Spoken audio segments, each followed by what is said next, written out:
मेरा परिचय दिव्य ज्योति जागृति संस्थान से है। मैं परम वंदनीय परम श्रद्धेय गुरुदेव श्री आशुतोष महाराज जी की शिष्या हूँ और यहाँ पर इस क्षेत्र में हम श्री राम कथा का आयोजन किया हुआ था हमने, और उसी के उपलक्ष्य में हम यहाँ उपस्थित हुए हैं कथा करने के लिए। मेरी सेवा है कथा बाँचने की। तो यहाँ पर मैं पहले ये बताना चाहूँगी, जो हमारी कथा होती है उसका उद्देश्य समाज में जागृति लाना है, समाज को परिवर्तित करना है। जिस श्री राम को आज तक हम मान रहे हैं, उन श्री राम को जनाना, उन्हें जाने, मानव जाने और उन्हें जान करके अपने चरित्र में उतारे, यही हमारी कथा का उद्देश्य है। और अब 3 दिन बीत चुके हैं कथा के। आज चतुर्थ दिवस है। आज भक्त केवट के प्रसंग को प्रस्तुत किया जाएगा और भक्ति को कैसे प्राप्त करना है, इन विचारों को संगत के सम्मुख प्रस्तुत किया जाएगा। ये कथा का प्रचार प्रसार आप कब से कर रहे हैं? कितना कथा का प्रचार प्रसार करते हुए लगभग मुझे 10-12 साल हो चुके हैं, और केवल हम ही नहीं, असंख्य ऐसे गुरु महाराज जी के शिष्य व शिष्याएं हैं जो पूरे विश्व के अंदर धर्म का प्रचार प्रसार कर रहे हैं, कथाएं कर रहे हैं, सत्संग समागम होते हैं, बहुत सारे हमारे सामाजिक और आध्यात्मिक कार्यक्रम प्रसारित किए जाते हैं। ये कार्यक्रम आगे भी ऐसे ही चलते रहेंगे? बिल्कुल इसी प्रकार चलते रहेंगे, क्योंकि देखिए हमारे समाज को इनकी बहुत ज़्यादा ज़रूरत है।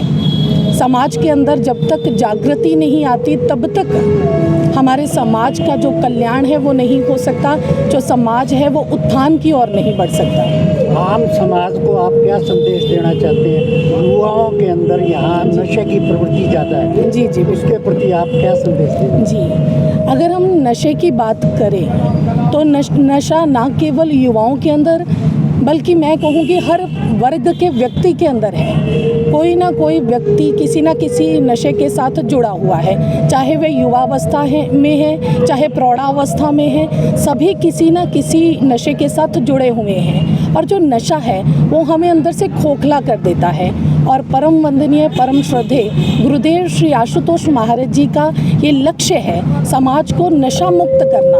क्योंकि जो युवा है, अभी आपने युवा की बात की, जो युवा है वो हमारे समाज की रीढ़ की हड्डी है। और आप सभी जानते हैं एक शरीर रीढ़ की हड्डी के बल पर ही खड़ा होता है, और अगर रीढ़ की हड्डी खराब हो जाए तो फिर उसका स्वस्थ रहना, उसका खड़ा होना उस शरीर का संभव नहीं है। इसी प्रकार से ये यूथ है। अगर यूथ नशे में इस प्रकार अपनी ज़िंदगी को बर्बाद करेगा तो समाज उत्थान को, उत्कर्ष को प्राप्त नहीं कर पाएगा।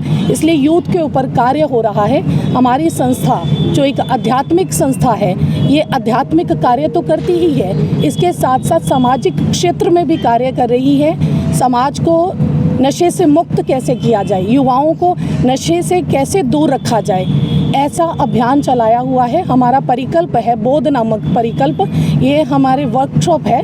इसके अंदर युवाओं को जागृत किया जाता है और उन्हें नशे से रहित उनका जीवन बनाया जाता है। साध्वी जी, राम नाम सबको प्रिय है जी, उनके मार्ग पर चलना कठिन है जी। जो आज का समय है, देखो सोशल मीडिया का समय है, नेगेटिव को जल्दी कैच किया जाता है, तो क्या मैसेज देना चाहते हैं और जो आपकी संस्था है वो कैसे कार्य करती है? जी, मैं यहाँ पर ये कहना चाहूँगी कि जब तक संदेश वैचारिक रूप तक होगा, केवल विचारों तक होगा, तब तक परिवर्तन हो ही नहीं सकता। जब तक हमारे आचरण में विचार नहीं उतरते, राम अभी तक हमारे विचारों में है। जिस दिन राम हमारे आचरण में उतर गए उस दिन समाज का कल्याण संभव है। इसलिए हमारा प्रयास है कि हम राम के चरित्र को जन जन तक पहुंचाएं, ताकि राम के चरित्र से सभी शिक्षा लेकर के अपना उत्थान व निर्माण कर सकें।